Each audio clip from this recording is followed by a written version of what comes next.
Hello, my fellow Americans. It's time for current events, Monday, February 13th, 2012. And 'tis I, the Rumpled One.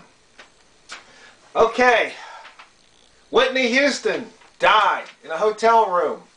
Well, okay, let me just put it right on the table. I was never a big fan of Whitney Houston, but I recognize she had talent. She could sing, she could act. You know, some people even found her attractive. I don't know if she modeled or not. But anyway, she made choices. One of her choices was to take drugs. Now, she suffered the consequences. As, you know, I don't know if they've released the cause of death, but my guess is, you know, all that coke probably affected her heart. Because I play music, as some of you know, and one of my band leaders died. This was over a decade ago, but, you know, he took cocaine, his heart gave out. He was only in his early 40s when it happened.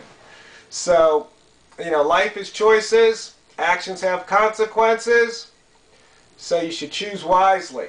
Moving on. The Confederate flag has been in the news. Now, you know, this is one of those touchy subjects. You see, people don't really understand that it's just a piece of cloth. Because that's all any flag is. It's a piece of cloth. But it's symbolism. And to some people, it symbolizes hatred, racism. To other people, it symbolizes a sense of pride. You know, I was just looking at the history and the origin and, you know, what the internet says it represents.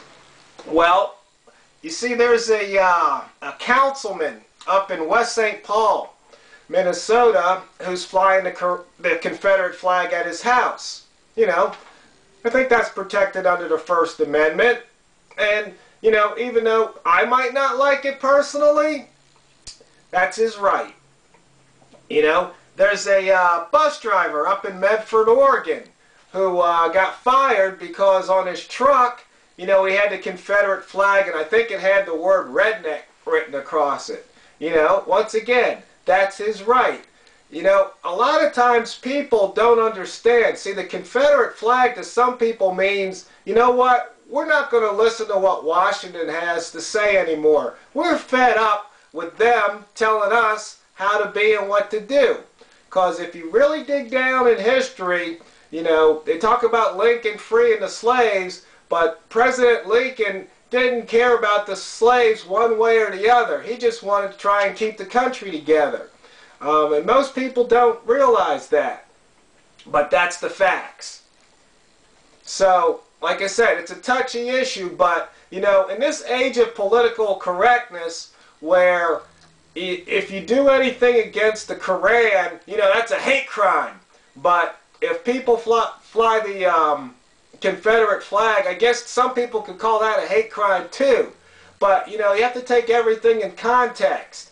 You know, if somebody were to come and put one in my front yard, well, you know, I think they're crossing the line there. But if they put it in their own front yard, you know, I think that's their rights under the First Amendment. And just like if I might want to fly some flag that they don't like. So you have to be careful about coming to, you know, having some knee-jerk reaction just because you see some guy with the Confederate flag. You know, everybody's a person, and, you know, it might be a good, you know, who knows, we could be buddies. We might play in the same softball team. You just never know. You know, is it insensitive? Well, you know what, America? I think people in this country have gotten too dang sensitive.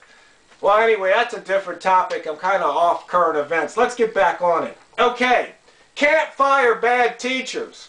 You know, the teachers, and this is all across the country, teacher unions. Okay, we're back, unions back in the news.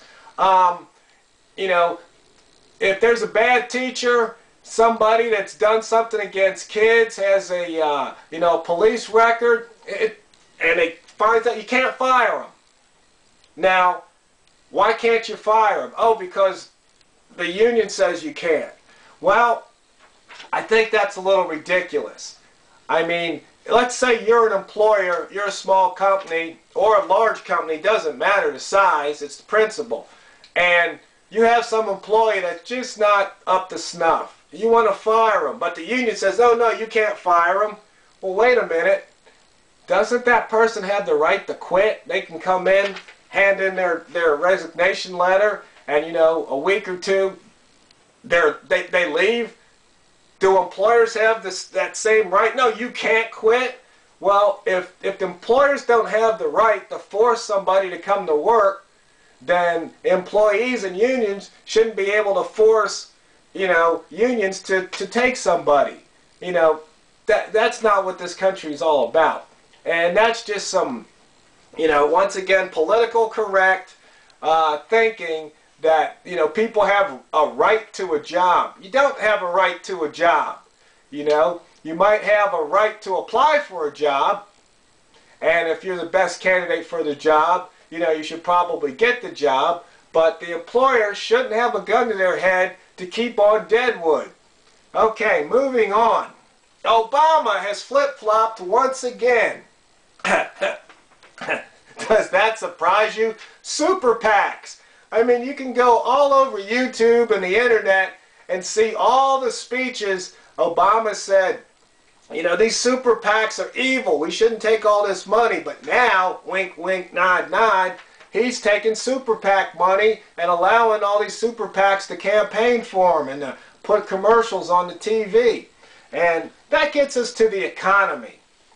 I was thinking about this because we had a local prepper meeting and we were talking about the economy. But there's something you have to realize. There's people making a lot of money out there today.